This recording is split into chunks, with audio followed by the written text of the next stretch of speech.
Welcome back to the Comic Book Savant. I'm your host, James Harris. This episode, I'm going to be doing a review of the first trade in a new series published by Marvel Comics, which is Darth Vader, Lord of the Sith, Volume 1, The Imperial Machine. This is the newest series. They had a previous series that was Star Wars Darth Vader that was written by Kieran Gillen. This new series is written by Charles Soule. Artwork is done by Giuseppe Concoli. Hope I pronounced that correctly. Ink work done by Cam Smith. Color work is done by Dave Carell. And lettering is done by Joe Caramagna. So this trade collects the first 6 issues of this new series.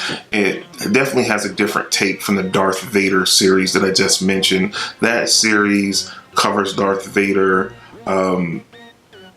between episode 4 and 5, so between Star Wars and The Empire Strikes Back. So it's a very definitive timeline, and that series ran for 25 issues. This is more of an ongoing series. This series actually picks up right when Anakin awakens in the Darth Vader armor. So right at when episode 3 ends, and it's it picks up literally the moment from that point on. So without giving too many spoilers about this, because I don't want to ruin this for you, because this is a really good series so far from what I read. So it picks up totally at a different point. So in Darth Vader is totally in a different mindset. In the first series, the Darth Vader, Star Wars Darth Vader series, it's more setting up Vader in a mindset where he's way more conflict, and he's in reflection, and he's very much in conflict with the Anakin side of himself and the Darth Vader side of himself. The mindset of this Vader is totally different.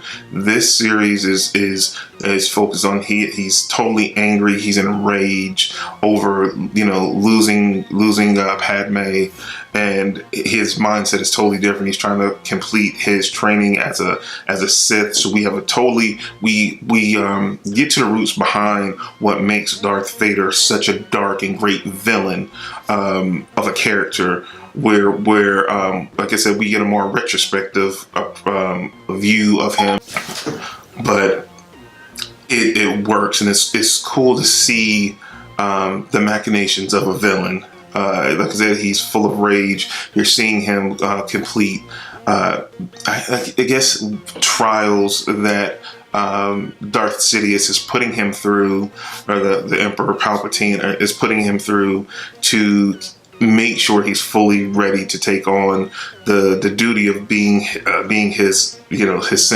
Sith apprentice, and his right hand. And there's a lot of just extreme tests that Palpatine put him through, which adds more depth to their relationship, and just shows how really devious that Palpatine is at the same time, and how much he put Vader through. But it's cool seeing Vader at the height of his power. So that scene, we get to see what makes Darth Vader so cool, from how we got that cool scene at the end of Rogue One, why people feared him so much, and how the universe as a whole perceived, and how they got to learn about Darth Vader, because we never really get that in the movie. So it's kind of cool to see how he was unveiled or announced to the universe as a whole, because I think the one thing that we don't get from the Star Wars movies is the overall bigger picture of we zoom in on just these few characters, but in this humongous universe, we kind of get it more in the new movies, episode 7 and 8, that these things, they're like myths as they spread throughout the universe, and they're all second and third hand information. So details can get skewed and the stories become bigger in these huge, wise tales because they're being passed on from people to people. Not everything was just pronounced in the news because the Empire or the First Order ruled the news feed, so they're not gonna pronounce different things in the rebellion and heroes for the rebellion. So it was through word of mouth that those things spread, and so it kind of gives you a perspective on that when it comes to Vader. How he was known and how he became feared. So you're kind of getting, this is really the origin story. This series serves as the origin of Darth Vader, Sith Lord. Definitely this is a great series for that if you want to see the origins of such a great villain, which is Darth Vader is known as one of the greatest villains in film or any medium of all time. The artwork by Giuseppe is phenomenal. I've seen previous work he's done. I've seen him work on the Kanan series. He did some work on that 12-issue series as well. So he really fits the Star Wars universe and gives it a real energetic style.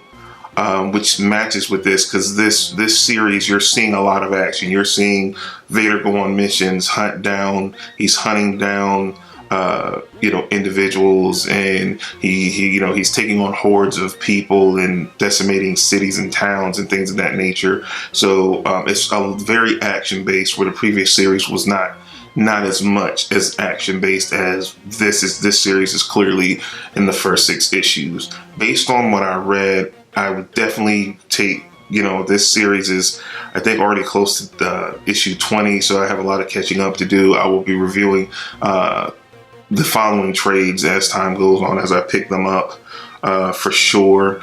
I like Charles Soule's beat on the character. Another series that Soule did as well, leading into this, that was a very good one, and it serves as somewhat as a prequel, as well as he did a Star Wars ObiWan Anakin miniseries. It was a 6-issue miniseries that kind of serves as a prequel, kind of his take on the character, where you see a young Anakin as he's training in the Jedi Academy base during the prequels, before he fully turned over to Darth Vader in Episode 3. So it's probably the time period that is really captured in that miniseries is probably between Episodes 1 and the ending of Episode 2.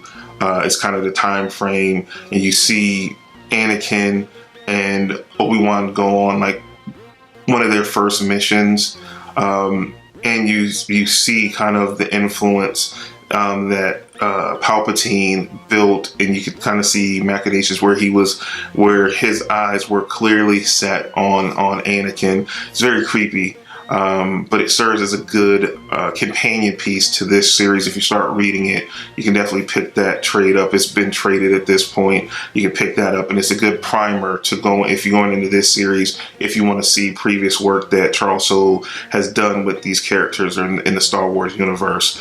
Definitely would give this an 8.5 out of 10. This is a strong series just based on this first trade. And again, I will be picking up the second and subsequent trades of the series because I thoroughly enjoyed it. So definitely be on the lookout for that.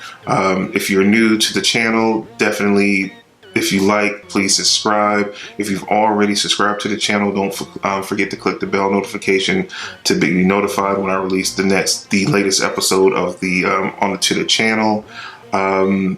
And don't forget to like and share the content. Helps the channel grow.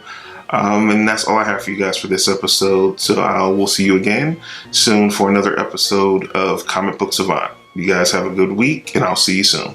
Take care.